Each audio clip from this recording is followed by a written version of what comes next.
तो फोन कर रहा हूँ, उठ ही नहीं रहा है। पहले उधर आग लगा, अब इधर लगा। नमस्कार दोस्तों, आप लोग कैसे हो। तो हमारे दिल्ली में बहुत भीषण आग लगा था रात में। आप देख सकते हो कितना भयानक, दिखाओ इधर थोड़ा, कितना भयानक लगा था।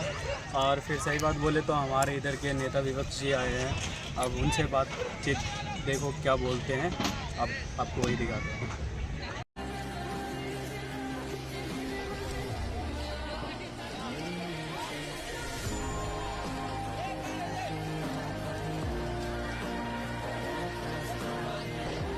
है ये तुरंत मौके पे पहुंचे भी थे। ये थोड़ा सा बताएंगे और मैं चाहूँगा कि एक बार व्यू भी दिखाएं कि किस तरह से ये बहनें खड़ी है सारी हमारी, जो आसमान के नीचे खुले में सोने पे मजबूर है, सोच करने पे मजबूर है। बच्चे बाहर सो रहे हैं छोटे छोटे। तो रमेश मटियाला जी से मैं निवेदन करूंगा कि पहले वो ये बताएं, उसके बाद मैं अपना पक्ष रखूंगा कि किस तरह से घटना घटी है, ऐसा क्या हुआ, क्योंकि तुरंत मौके पर पहुंच गए थे और सुबह से यहाँ पे हैं। तो रमेश मटियाला जी से निवेदन करूंगा कि पूरी घटना का वर्णन थोड़ा सा हमारे सामने रखें। नमस्कार साथियों, मैं आपको बताना चाहता हूँ कि ये मनसाराम पार्क में इतना बड़ा हादसा और इतनी बड़ी ये जो अग्निकांड जो हुआ है, इसके लिए बताना चाहूँगा कि मनसाराम पार्क के और सैंगनगर के लोगों ने आप बीती बताई है। ये झुग्गी बस्ती के लोगों ने अलग से बताया है कि ये आग लगी नहीं लगाई गई है, ये साजिश के तहत लगाई गई है। तो मैं प्रशासन से भी हाथ जोड़ के निवेदन करना चाहता हूँ कि जिन्होंने भी ये हरकत करी है उसके ऊपर प्रशासन कड़ी कार्रवाई करे, सख्त आदेश जारी करे। और सरकार से भी गुजारिश करता हूँ कि जिस प्रकार ये लोग गरीब आदमी परेशान हो रहे हैं, भूखे प्यासे आज बिलबिला रहे हैं, रोड पर आ गए हैं लोग, इनके लिए खाने पीने की व्यवस्था, इनका पेट पालने के लिए, बच्चे पालने के लिए जो मुआवजा या इनके लिए जो आर्थिक सहायता जो दे सकते हैं वो सरकार को करना चाहिए। क्योंकि ये लोग जो हमारे बीच में ये आदमी है झुग्गी बस्ती वाले, ये यहाँ के लोकल वोटर भी हैं, दिल्ली के वोटर हैं, दिल्ली में वोट देते हैं लोग। तो सरकार को इन वोटरों के लिए भी, जनता के लिए सोचना चाहिए। हमारे बीच हमारे पूर्व एमएलए गुलाब सिंह जी मौजूद हैं, हमारे वार्ड के अध्यक्ष रजनीश शर्मा जी मौजूद हैं। सभी साथियों से मैं यही निवेदन करना चाहता हूँ कि हम सब मिलकर इस दुख की घड़ी में इन सभी साथियों के साथ खड़े हैं। जो भी हमसे मदद होगी मदद करेंगे, प्रशासन से भी कहेंगे, सरकार से भी कहेंगे, अपील करते हैं। और ये सचमुच बड़ी ही विडंबना का समय है, बड़ा गलत हुआ है, इसकी हम कड़ी निंदा करते हैं। जय हिंद, जय हिंद। साथियों, जैसा कि भाई रमेश मटियाला ने बताया और हम अभी स्थानीय कुछ नागरिक जो यहाँ पे रहते थे, जो कि कोई बांग्लादेश या पाकिस्तान से नहीं आए, वो हमारे देश की राजधानी को, जिसको दिल कहा जाता है इस देश का, दिल्ली, उसके अंदर पिछले 15-20 वर्षों से यहाँ पे रह रहे हैं और वो हिंदुस्तान के नागरिक हैं। और वर्ष 2014 का लोकसभा इलेक्शन हो, वर्ष 2019 का लोकसभा चुनाव हो, वर्ष 2024 का लोकसभा चुनाव हो, या फिर दिल्ली का 1 साल पहले हुआ दिल्ली विधानसभा के चुनाव के घोषणा पत्र को आप उठाएंगे तो भारतीय जनता पार्टी ने बहुत ही पुरजोर तरीके से सभी झुग्गी वासियों के बीच में पर्चा बांटा था। उस पर्चे में, घोषणा पत्र में इन्होंने ये वादा किया था दिल्ली के झुग्गी वालों को कि हम आपकी झुग्गियों में तब तक कोई भी बलडोजर नहीं चलाएंगे, कोई आगजनी होती, कुछ भी होता है तो हम आपको रहने के लिए पक्का मकान देंगे। भारतीय जनता पार्टी ने अपने घोषणा पत्र में बड़ी स्पष्टता के साथ प्रदर्शित किया है। मैं आज इन सभी लोगों के लिए, जो हमारे हिंदुस्तान के नागरिक हैं, जो यहाँ पर दिल्ली के कई वर्षों से वोटर हैं, इनके आधार कार्ड, तमाम तरह के जो डॉक्यूमेंट एविडेंस इनके पास होने चाहिए, वो सब कुछ इनके पास में है।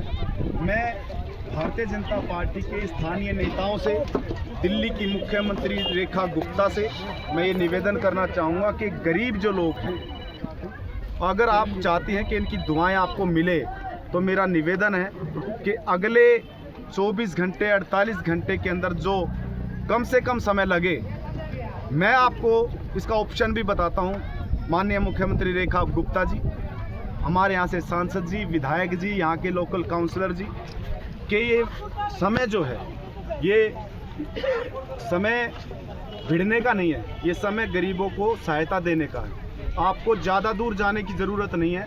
यहाँ से मात्र सिर्फ 2-2.5 किलोमीटर आप चलेंगे तो 1000 से ज़्यादा EWS फ्लैट वर्ष 2007 से बनकर तैयार है। उस समय की केंद्र सरकार की वो योजना थी, दिल्ली सरकार भी उसके अंदर स्टेक होल्डर थी। तो वो जो 1000 फ्लैट सेक्टर 16 द्वारका में बनकर खंडर हालत में है, अगर उनको रिपेयर करा के इन सभी झुग्गी वालों को आवंटित किया जाए तो मुझे लगता है इन सब की दुआएं रेखा गुप्ता जी आपको मिलेगी। मेरा आपसे निवेदन है कि वो सबको एक एक फ्लैट आप आवंटित कीजिए। ये हमारे देश के ही नागरिक, कोई पाकिस्तान से नहीं आए हुए हैं। हमारे सामने ऑप्शन विकल्प बिल्कुल खुला है, लेकिन अभी तक भारतीय जनता पार्टी के कोई लोग यहाँ पर इनको सांत्वना तक देने नहीं आए।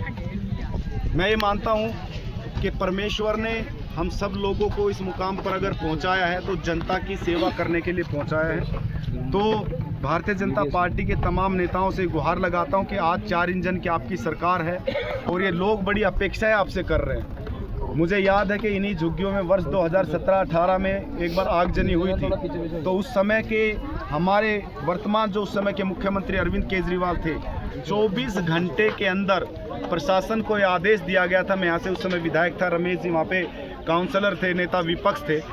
24 घंटे के अंदर हमने प्रत्येक झुग्गी वाले को 25,000 रुपये पर झुग्गी का मुआवजा यहाँ पर दिया था।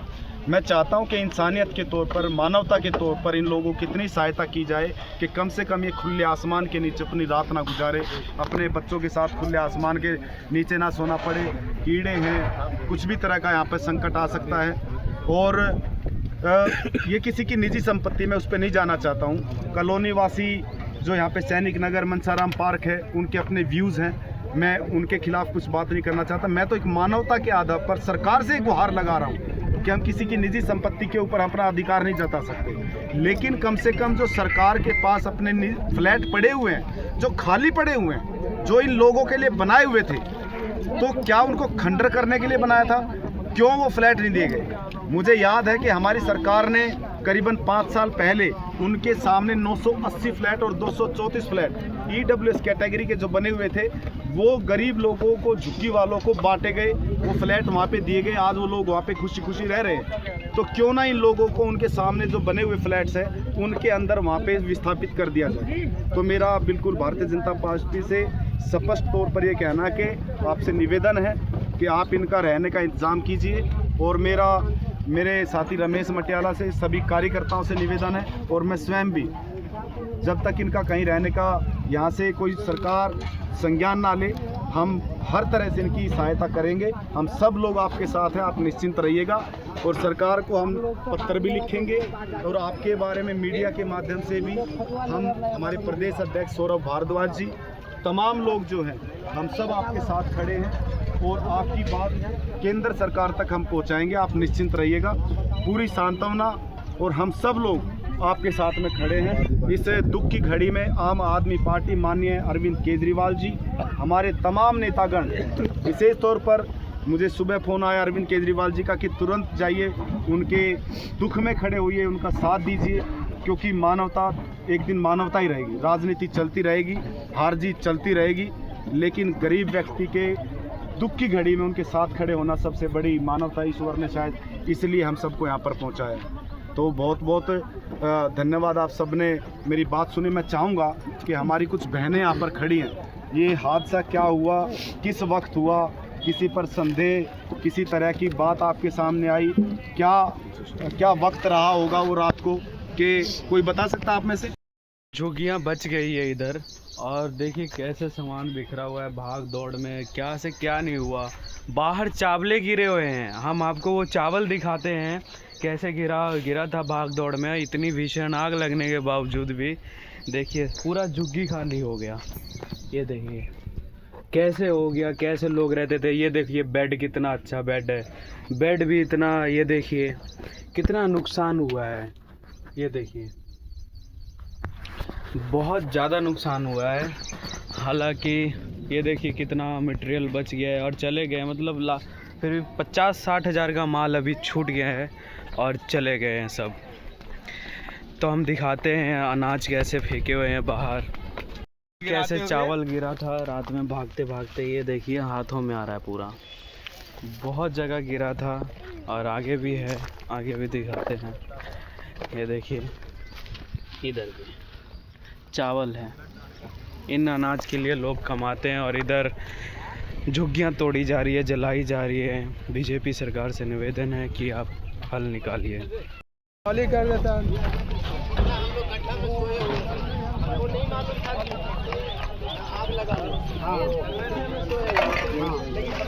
पेड़ जल गए, सारे पेड़ जल गए।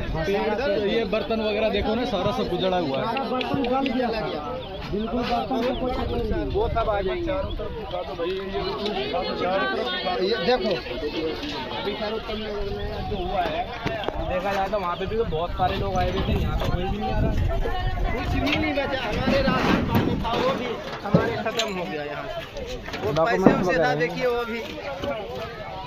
अब क्या आपको जल गया? सब ग्रुप तो इसी में था, कब क्या दे दे पाए? उसमें से बिल्कुल राख निकलता बच्चे क्या लगी परेशान हो रहा एक बार इधर से देखते जाइए, ये साइड से लगा ऐसे ऐसे घूमते घामते फिर उधर जाना पड़ेगा। वहाँ सिलेंडर भी फटा हुआ है, सिलेंडर भी फटेगा ही वो तो। जब इतना बड़ा हादसा होगा तो सिलेंडर इसमें क्या दिक्कत है? छोटा मोटा तो बड़े सा है नहीं। अरे कितने जलाएंगे? अभी और जलाएंगे, वो बोल रहे हैं किस तरह से है। 7-8 बजे और जला देगा रात में। अभी और बोल रहे हैं कि अभी और जलाएंगे। कॉलोनी वाले भी बोल रहे हैं, कॉलोनी वाले आग लगाई वाले भी बोल रहे हैं। सही बात है सर, अगर आग अगर वहाँ से लगा था बंदा तो एक आधी झुग्गी जलती। चारों तरफ से झुग्गी कम से कम षड्यंत्र पूरे है। और ये एकदम से इतना जल्दी जमीन छोटी मोटी जमीन नहीं है, बहुत महंगी जमीन है। 2 मिनट में 2 मिनट में मैं 44 तक वहाँ था, 46 तक यहाँ पहुँचा हूँ तो प्री प्लान था ये सारा। अभी भी प्लान बचा हुआ, वो भी अभी खत्म ले मरेंगे। देखिए सर, अभी वहाँ 2 मिनट पूरा बिल्कुल 1-2 दिन के अंदर में वो भी साफ करेंगे। सारे लोग आते हैं पर यहाँ गरीबों को बोलने के लिए मेरे को लगता कोई नहीं। आप लोग कोई नहीं है सर। अभी आप लोग ही आए, आपने खाना पाने का इंतजाम के लिए भी बोल दे, ये भी बहुत बड़ी बात है। इसको पकड़ के बिठा लेना, ठीक है? तो बोल रहा है ना कि प्रशासन हमारे पास रहेंगे तभी तो भैया, हमारे पास तो है नहीं। अरे सर है ना, यहाँ पे खड़े हैं ना सर, उन्होंने बोल देना इंतजाम करेंगे। भाई वो खाने का इंतजाम कराओ, मैं उनसे बात कर लो, है ना। और पीने का इंतजाम हो रहा सब, ठीक है? पानी पहले चाहिए।